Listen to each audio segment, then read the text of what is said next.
নীলফামারীর যুবক ভাইরা চিল্লায় বলে এগুলো শেয়ার করা যাবে? বিশ্বনবী বললেন খবরদার, এটা আযামুল আমানাত। স্বামীর সবকিছু স্ত্রীর কাছে আমানত, স্ত্রীর সবকিছু স্বামীর কাছে আমানত। আবার বিশ্বনবী বলেছেন, যারা স্বামী স্ত্রীর গোপন দাম্পত্য জীবনের কথা অন্যের কাছে শেয়ার করে দেয় তারা হলো আশারুন নাস, পৃথিবীর মধ্যে সবচাইতে নিকৃষ্ট মানুষ। এরা নিকৃষ্ট, এদের চাইতে নিকৃষ্ট আর কেউ হতে পারে না। উলাইকা কাল আনআম বাল হুম আদাল, এরা পশুর চাইতেও নিকৃষ্ট, যারা স্বামী স্ত্রীর প্রাইভেট কথা, পার্সোনাল কথা মানুষের কাছে বলে বেড়ায়। আর সিবাউ হারাম, এই গোপনীয় সব কথাগুলোকে অন্যের কাছে প্রকাশ করা হারাম করেছে কে? চিল্লায় বলতে হবে কে? তাহলে খবরদার, নিজেদের দাম্পত্য জীবনের কোনো কিছু অন্যের সাথে শেয়ার করবেন না। আমাদের বোনরা অনেক সময় একসাথে বসলে পেটের কথা, পিঠের কথা সব বলে ফেলায়, আছে না নাই? না বোনেরা, সব শেয়ার করলেও আপনাদের দাম্পত্য জীবনের কোনো কথা কখনো কারোর সাথে শেয়ার করতে পারবেন না। 4 নম্বর ফর্মুলা হচ্ছে অহেতুক সন্দেহ পরিহার করতে হবে।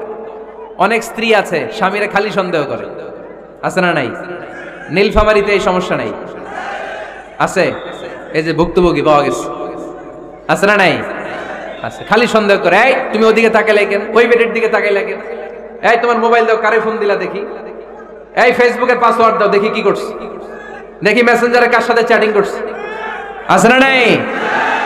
এই যে অহেতুক সন্দেহ আপনার ফ্যামিলিটারে জাহান্নামের টুকরা বানায় দিবে। আবার অনেক স্বামী আছে স্ত্রীকে খালি সন্দেহ করে, এদিকে তাকালে সন্দেহ করে, ওদিকে তাকালে সন্দেহ করে, বাসায় থাকলেও সন্দেহ, বাইরে গেলেও সন্দেহ, এরকম আছে না নাই? না, অহেতুক সন্দেহ এটা পরিহার করবেন। এই সন্দেহ খুব খারাপ জিনিস। আমি ব্যক্তিগতভাবে অনেক কেস এরকম হ্যান্ডেল করেছি। এসে বলে হুজুর খালি সন্দেহ করে, এটা একটা রোগ। এটা কি? আপনার ফ্যামিলিটারে শেষ করে দেয়। এজন্য অহেতুক সন্দেহ পরিহার করবেন। হ্যাঁ, সত্যি যদি পরকীয়ার কোনো ঘটনা ঘটে থাকে ওটা নিয়ে বসেন, ফেস টু ফেস কথা বলেন, ফ্যামিলি মিটিং করেন, সরাসরি সেটেল করার চেষ্টা করেন। কিন্তু অহেতুক সন্দেহ একটা রোগ। এই রোগ থেকে আল্লাহ তুমি দাম্পত্য জীবনকে বাঁচাও, আমরা আওয়াজ করে পড়বো আমিন। 5 নাম্বার, স্বামী স্ত্রী একে অপরকে আল্লাহর বিধান স্মরণ করায় দিবে। স্বামী যদি ফজরের সময় ঘুমায় থাকে স্ত্রীর ডেকে দেওয়ার দরকার আছে না নাই? আবার স্ত্রী যদি ঘুমায় থাকে স্বামীর ডেকে দেওয়ার দরকার আছে না নাই? কোন স্বামী যাবে জান্নাতে, তার স্ত্রী যাবে জাহান্নামে, আবার স্ত্রী হবে জান্নাতি, স্বামী যাবে জাহান্নামে। এরকম আমরা চাই নাকি? আমরা যখন জান্নাতে যাব আমার স্ত্রীর হাত ধরে একসাথে জান্নাতে ঢুকতে চাই, ঠিক কিনা? আবার আমার স্ত্রী যখন জান্নাতে যাবে সে একা ঢুকতে পছন্দ করবে? এজন্য আমরা দুনিয়াতে যেমনি এক ছাদের নিচে, এক জায়গায়, এক বাড়িতে, জান্নাতেও আমরা এক বাড়িতে থাকতে চাই। আওয়াজ করে বলতে হবে ঠিক কিনা? এজন্য গবেষকরা বলেছে স্বামী স্ত্রীর ভালোবাসাটাকে তারা বলে লাভ পিরামিড। কি পিরামিড? লাভ পিরামিড। এই ত্রিভুজ আকৃতি। কিরে ভাই? আচ্ছা, লাভ পিরামিড, ত্রিভুজ আকৃতি, ট্রায়াঙ্গেল। আপনারা ত্রিভুজ চিনেন? কথা কয় না। ত্রিভুজের কয় কোণা? কয় কোণা? 3 কোণা। এই যে এরকম, তাই না? এজন্য স্বামী স্ত্রীর ভালোবাসাটাকে বলে লাভ পিরামিড। উপরের কোণ সমুচার মতো না, উপরে থাকে আল্লাহ, আর ডানে স্বামী বায়ে স্ত্রী, এই 2 কোণায় স্বামী স্ত্রী, আর উপরের কোণায় আল্লাহ। স্বামী স্ত্রী যদি আল্লাহর আনুগত্যের দিকে যেতে চায়, যতই তারা the couple come to Allah, they come closer to each other. তারা যদি আল্লাহর কাছাকাছি যায় তারা নিজেরাও কাছাকাছি হয়, ঠিক কিনা? তারা আল্লাহর কাছে যেতে যেতে যেতে যেতে আল্লাহর ইবাদতে যদি একেবারে আল্লাহর কাছে চলে যায় তারা নিজেরাও কাছাকাছি চলে যায়, ঠিক কিনা? আর তারা আল্লাহর আনুগত্য থেকে যত দূরে সরে তারা নিজেরাও নিজেদের থেকে তত দূরে সরে পড়ে। চিল্লায় বলেন ঠিক কিনা?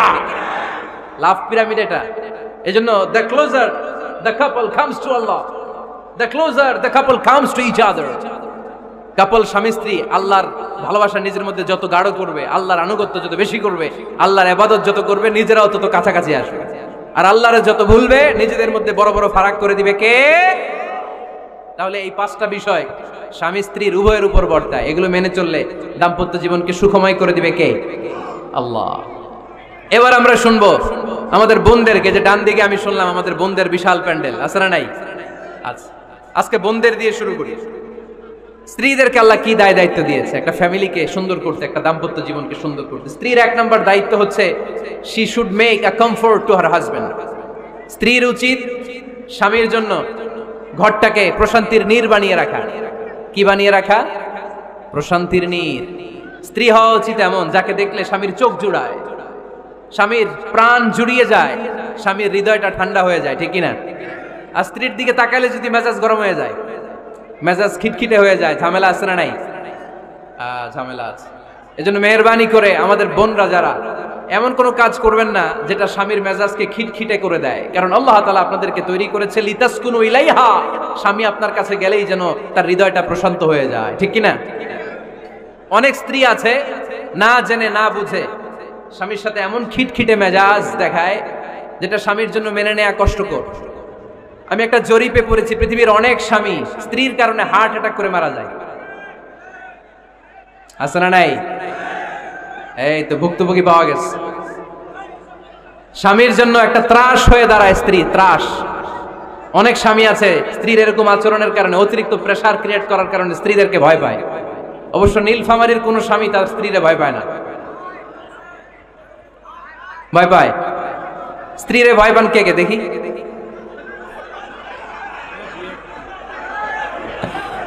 ভয় পান আপনারা? ভয় পান? হ্যাঁ,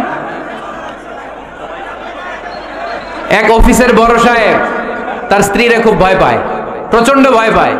তো সে মনে মনে ভাবলো, দেখি আমার অফিসের যারা স্টাফ আছে, ম্যানেজাররা আছে, এরা কতটুকু ভয় পায়, এরা ভয় পায় কিনা। তো একদিন সকালবেলা অফিসের সব স্টাফগুলোর একসাথে দাঁড় করে বলতেছে, এই আপনারা যারা যারা আপনাদের স্ত্রীদেরকে ভয় পান তারা ডান দিকে যান, আর যারা স্ত্রীকে ভয় পান না এরা বাম দিকে যান। অফিসের সব কর্মচারী ডান দিকে চলে গেছে, সবাই ভয় পায়, একজন শুধু বাম দিকে। বাম দিকে কয়জন? ভয় পায় না। আর যারা ভয় পায় এরা ডান দিকে, ডান দিকে সবাই। তো বড় সাহেব ভাবছে, আলহামদুলিল্লাহ আমার অফিসে একজন হইলেও বীর পুরুষ আছে। তো বীর পুরুষের কাছে যেয়ে বলে, ঘটনা কি, আপনি মোটেও ভয় পান না? কয়, স্যার প্রতিদিন অফিস করার জন্য যখন ঘর থেকে বের হয় আমার বউ আমারে বলে দেয়, খবরদার সবাই যেদিকে যায় তুমি কিন্তু ওইদিকে যাইবা না,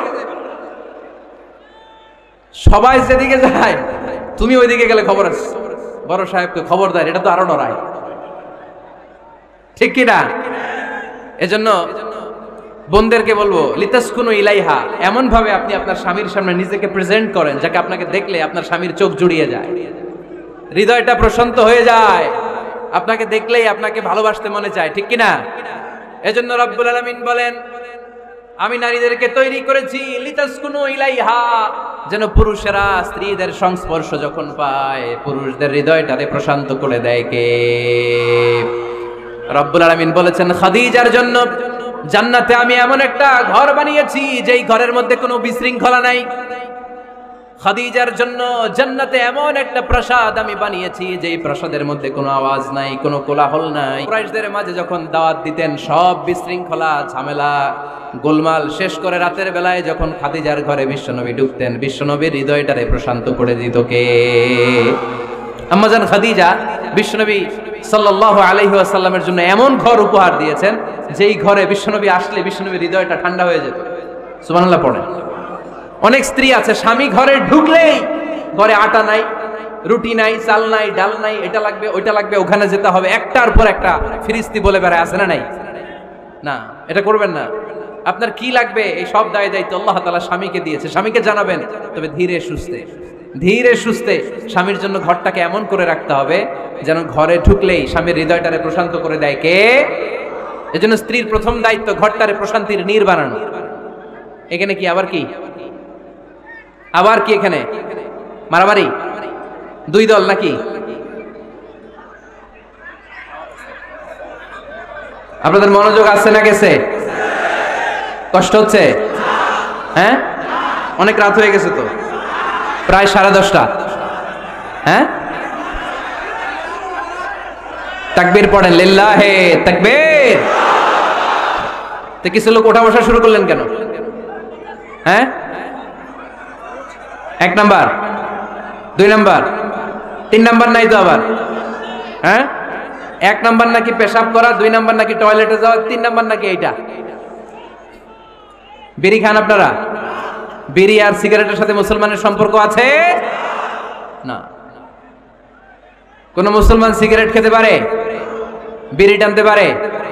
কারণ এটা এমন একটা খাবার যে খাবার টয়লেটে ঢুকেও খাওয়া যায়। সিগারেট ছাড়া কোনো খাবার টয়লেটের ভেতরে খাওয়া যায়? কথা বলেন, খাওয়া যায়? এবং সিগারেট পৃথিবীর এমন খাবার যে খাবারের গায়ে এই খাবারের বদনাম লেখা থাকে, ঠিক কিনা? সিগারেট ছাড়া পৃথিবীর কোনো খাবারে ওই খাবারের বদনাম আছে? কথা বলেন। ধরেন আপনাদের নীলফামারীতে নতুন এক প্যাকেট বিস্কিট বেরিয়েছে, যে বিস্কিটের গায়ে লেখা এই বিস্কিট খাওয়ার 1 ঘন্টার মধ্যে ডায়রিয়া শুরু হবে। ওটা খাইবেন কে কে? খাবেন আপনারা? কি বলবেন দোকানদারে, তোর বিস্কিট তুই খা, তোর ডায়রিয়া হোক, ঠিক কিনা? কিন্তু সিগারেটের গায়ে কিন্তু লেখা থাকে স্মোকিং কজেস ক্যান্সার, ধূমপান স্বাস্থ্যের জন্য ক্ষতিকর, ধূমপান কর্কট রোগের কারণ, ধূমপান করলে এটা বিষপানের শামিল। এই সিগারেট এটা তৈরি হয় তামাক পাতা থেকে, টোবাকো প্ল্যান্টস। এই তামাক পাতা চাষ হয় নাকি নীলফামারীতে? হ্যাঁ, বাংলাদেশে সবচেয়ে বেশি, সবচেয়ে বেশি নীলফামারীর কোন থানায়? সদরে, শহর অঞ্চলে। আচ্ছা, এই তামাক পাতার চারদিকে বেড়া দেয়া লাগে না জানেন? কারণ ছাগলও মুখ দেয় না। তো যেটা ছাগলে খায় না ওটা মানুষ খাইতে পারে? আওয়াজ করে বলেন। তাহলে ঝগড়ারে যেমনি আজকে আমরা নো বলে দিলাম, এই সিগারেট, এই মাদক, এগুলাকে আজকের প্রোগ্রাম থেকে আমরা নো বলে দিব। পারা যাবে? মাদককে আমরা নো বলে দিলাম। আওয়াজ করে বলেন, মাদক আর সিগারেটকে কি বললাম? নো। আল্লাহ তুমি বুঝার তৌফিক দান করো, আমরা পড়ি আমিন। একটা সুখী দাম্পত্য জীবনের জন্য স্ত্রীর 2 নাম্বার দায়িত্ব হচ্ছে স্বামীকে ইন্সপায়ার করা, স্বামীকে সাহস যোগানো, পিছন থেকে ড্রাইভিং পুশের মতো কাজ করা। কারণ স্বামীকে যখন স্ত্রী সাহস যোগায়, স্বামীর সাহস বেড়ে যায়, ঠিক কিনা? আল্লাহর হাবিব সাল্লাল্লাহু আলাইহি ওয়াসাল্লামের কাছে কোরআনের আয়াত নাযিল হলো, ইকরা বিসমি রাব্বিকাল্লাযী খালাক, খালাকাল ইনসানা মিন আলাক, ইকরা ওয়া রাব্বুকাল আকরাম আল্লাযী আল্লামা বিল কলম আল্লামাল ইনসানা মা লাম ইয়ালাম। পড়েন আল্লাহু আকবার। সূরাতুল আলাকের 5 আয়াত হেরা গুহায় যখন নাজিল হয়ে গেল, বিশ্বনবী সাইয়েদনা জিব্রাইলকে নিজ আকৃতিতে দেখলেন, পা থেকে মাথা পর্যন্ত দেখে বিশ্বনবী ভয় পেয়ে গেলেন। বিশ্বনবী সাল্লাল্লাহু আলাইহি ওয়াসাল্লাম জীবনে 2 বার সাইয়েদনা জিব্রাইল আলাইহিস সালামকে ওনার আসল আকৃতিতে দেখেছিল। আওয়াজ করে বলতে হবে কয়বার? এক হচ্ছে মেরাজ রজনীতে সিদরাতুল মুনতাহায়, 2 হচ্ছে প্রথম যখন কোরআনের আয়াত নাজিল হয়, বিষ্ণু ইসা ইসলাম দেখলেন বিশাল একজন ব্যক্তি, পাটা হচ্ছে হেরা গুহায় আর মাথাটা হচ্ছে আকাশের উপরে। এই বিশাল একটা লোক, সে কোরআনের 5 আয়াত নিয়ে এসেছে সূরাতুল আলাক, আর বলতে শুরু করেছে, ইয়া মুহাম্মদ ইকরা, আপনি পড়ুন, আপনি পড়ুন, আপনি পড়ুন। 3 বার পড়ার আদেশ করার পরে বিষ্ণু ইসা ইসলাম পড়তে আরম্ভ করলেন, ইকরা বিসমি রাব্বিকাল্লাযী খালাক, খালাকাল ইনসানা মিন আলাক, ইকরা ওয়া রাব্বুকাল আকরাম আল্লাযী আল্লামা বিল কলম আল্লামাল ইনসানা মা লাম ইয়ালাম। বিষ্ণু ইসা ইসলাম পড়তে আরম্ভ করলেন। প্রথম কোরআনের আয়াত যখন নাজিল হয়ে গেল, বিষ্ণু ইসা ইসলাম ভয় পেয়ে গেলেন। হাত নাড়াচ্ছেন কেন আপনারা? হ্যাঁ, কি স্ক্রিনে দেখা যায়? আহারে কি আনন্দ আকাশে বাতাসে, সবাই খুশির ঠেলায়, খুশিতে আনন্দে ঠেলায় না? আল্লাহর হাবিব সাল্লাল্লাহু আলাইহি ওয়াসাল্লাম ভয় পেয়ে গেলেন। আপনাদের মনোযোগ তো নাই মনে হচ্ছে, তা হাত নাড়াচ্ছেন কেন? এদিকে তাকান। খরগোশের কানের মতো কান দুইটারে খাড়া করে। কোরআনের আয়াত যখন নাজিল হলো, আল্লাহ রাসূল সাল্লাল্লাহু আলাইহি ওয়াসাল্লাম ভয় পেয়ে গেলেন।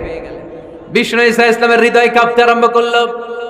কোরআনের 5 আয়াত নিয়ে হেরা গুহা থেকে বিশ্বনবী আম্মা জান খাদিজাতুল কুবরা রাদিয়াল্লাহু তাআলা আনহার কাছে চলে আসলেন।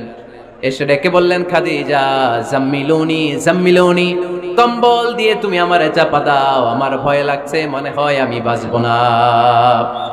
আম্মা জান খাদিজা বললেন, কি হয়েছে আপনার? বিশ্বনবী বললেন, বিশাল বড় একটা লোক কোরআনের 5 আয়াত নিয়ে এসেছে।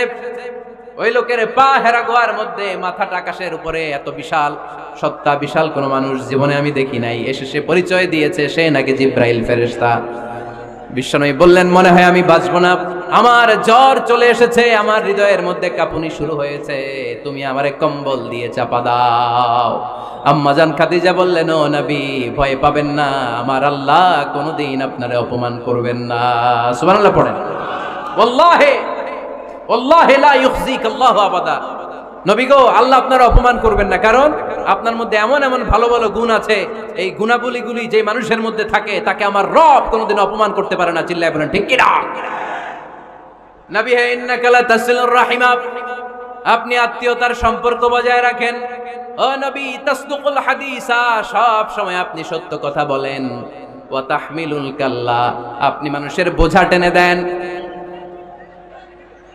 ওয়া তাকসিবুল মা'দুমা, যার উপার্জন করার কেউ নাই, নিজে গায়ে খেটে আপনি তারে উপার্জন করে দেন। ওয়া তুআইনু আলা নাওয়াইবিল হক, সত্য যেখানে বিপন্ন সেখানে আপনি সাহসী সৈনিকের মতো দাঁড়িয়ে যান। সুবহানাল্লাহ। নবী, আপনি ভয় পাবেন না, কারণ আপনি এমন অসাধারণ ব্যক্তিত্ব, এমন জনকল্যাণমূলক কাজের আঞ্জাম আপনি দেন, এরকম লোককে আল্লাহ কখনো অপমান করতে পারে? আপনি চালিয়ে যান, আপনাকে থামানোর মতো অপশক্তি গোটা বিশ্বে দ্বিতীয়টা নাই। চিল্লায় বলেন ঠিক কিনা? বিশ্বনবীকে সাহস জুগিয়েছেন, এরকম সাহস জোগানোর মতো স্ত্রী আমাদের দরকার আছে না নাই? বিশ্বনবী সারাদিন বাইরে যখন কাফের মুশরিকদের অত্যাচার অনাচার সহ্য করে ঘরে আসতেন, আম্মাজান আয়েশা এমন সাহসিকতার বাণী শোনাতেন, এমন মোটিভেশন শোনাতেন, এমন ইন্সপায়ারেশন দিতেন, বিশ্বনবী সারাদিনের সব দুঃখ কষ্ট ভুলে গিয়ে এর পরের দিনের দাওয়াতি কাজের জন্য নতুন করে এনার্জি ফিরে পেতেন। চিল্লায় পড়েন আল্লাহু আকবার। এজন্য স্ত্রীর 2 নাম্বার কাজ হচ্ছে স্বামীকে সাহস যোগানো।